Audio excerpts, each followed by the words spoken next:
UFC 236 on April 13th just got a second interim championship fight with the addition of Max Holloway rematching Dustin Poirier for the interim lightweight belt. A very surprising fight announcement for a lot of people. The lightweight division, historically messy, just gets a little more complicated here with this fight booking between Holloway and Poirier. Of course, they fought back at UFC 143 in February 2012. That was Holloway's UFC debut, and Poirier took him out with a first-round submission courtesy of a mounted arm triangle. But these men have come such a long way since then. So much has happened.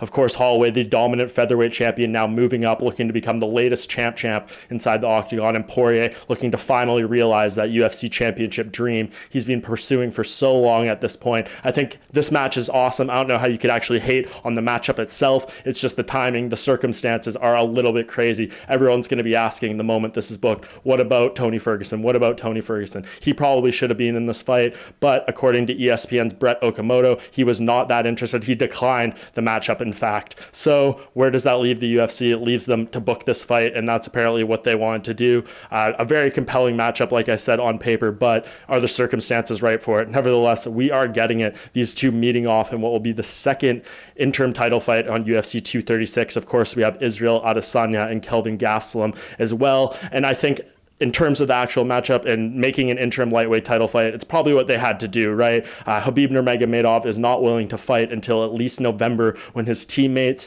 are cleared from their suspensions. His suspension up a little bit earlier from the UFC 229 post-fight incident, post-fight melee with Conor McGregor. We all remember that. And now he's going to be out of action for a while. So the UFC, logically and fairly, in my opinion, needed to move forward with an interim title fight in the lightweight division. I think a lot of people just didn't see it being Poirier and Holloway, but Holloway can look to become the UFC's latest champ, even though it'll have the interim asterisk next to it. A very fun fight on paper, I think just unexpected for a lot of people, but nevertheless, we are getting a rematch between UFC featherweight champion Max Holloway and Dustin Poirier for the interim lightweight belt at UFC 236 on April 13th.